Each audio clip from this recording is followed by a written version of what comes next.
fed up එපා වෙලා එහෙමත් නැත්නම් තිත්ත වෙලා කියන අදහස. මේ fed up කියන එක අපි පාවිච්චි කරද්දී මුලින්ම දාන්න ඕනි subject එක. ඊට පස්සේ am is are එක fed up කියන එක පාවිච්චි කරලා අපිට අවස්ථානුකූලව noun එකක් සහ verb එකක් පාවිච්චි කරන්න පුළුවන්. අපි මුලින්ම බලමු කොහොමද noun එකක් එක්ක මේ fed up කියන එක පාවිච්චි කරන්න කියලා. අපි දන්නවා I එක දාන්න ඕනි am කියන එක. ඒ වගේම he she it කියන අර singular subject එක අපි දාන්නේ is කියන එක. ඒ වගේම plural subject එක අපි දාන්නේ are කියන එක. කමල්ට එයාගේ රැකියාව එපා වෙලා ඉන්නේ.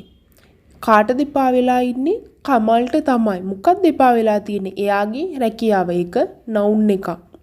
කමල්ට එපා වෙලා ඉන්නේ. Kamal is fed up. Kamal is fed up. මොකක්ද එයාගේ රැකියාව? Kamal is fed up with his job.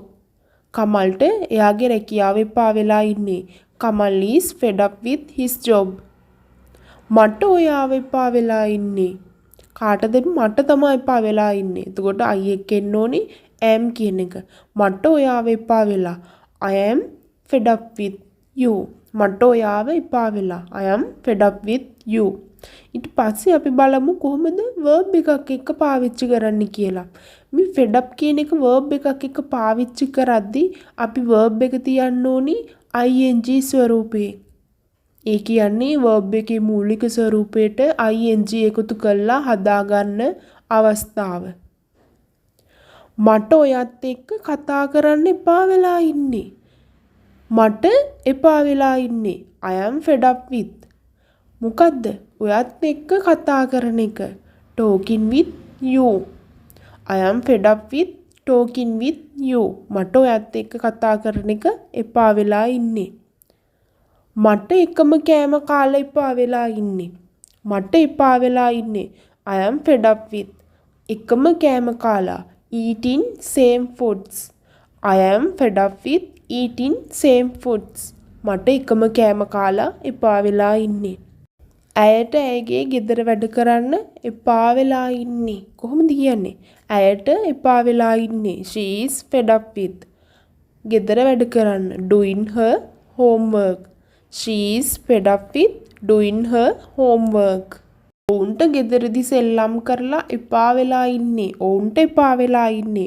They are fed up with ගෙදරදි සෙල්ලම් කරලා. Playing at home.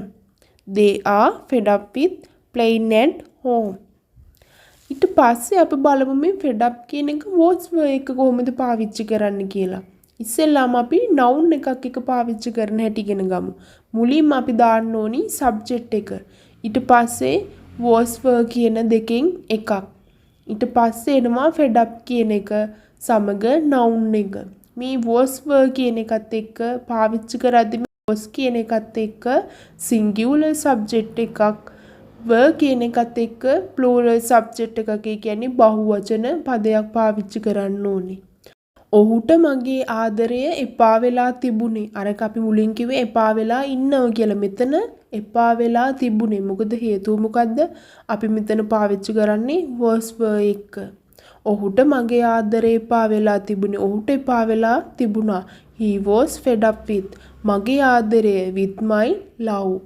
He was fed up with my love. ඔහුට මගේ ආදරය එපා වෙලා තිබුණා. ඔවුන්ට ඇයව එපා වෙලා තිබුණේ. they කියන්නේ plural subject එකක්. ඒක නිසා අපි දාන්න ඕනි were කියන එක. they were fed up with her. ඔවුන්ට ඇයව එපා වෙලා තිබුණා. they were fed up with her. ඊට පස්සේ අපි බලමු කොහොමද මේ was were කියන එක verb එකක් එක්ක පාවිච්චි කරන්න ඕනි කියලා. මුලින්ම අපි දානවා subject එක. ඊට පස්සේ was were කියන එක දාලා fed up එක්ක ඇවිල්ලා අදාළ verb එක එනවා. මට ඒ කාටුන් එක බලලා එපා වෙලා තිබුණේ. මට එපා වෙලා තිබුණා. I was fed up with මොකද්ද? කාටුන් එක බලලා. watching that cartoon. මට ඒ කාටුන් එක බලලා එපා වෙලා තිබුණේ. I was fed up with watching that cartoon. ඔවුන්ට ඉංග්‍රීසි ඉගෙන ගන්න එක එපා වෙලා තිබුණේ. හැබැයි දැන් එහෙම නෑ. කලින් එපා වෙලා තිබුණේ. They were fed up with learning English. They were fed up with learning English.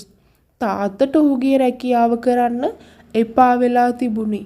තාත්තට එපා වෙලා තිබුණ. Father was fed up with එයාගේ රැකියාව කරන්න doing his job. තාත්තට ඔහුගේ රැකියාව කරන්න එපා වෙලා තිබුණේ. Father was fed up with doing his job.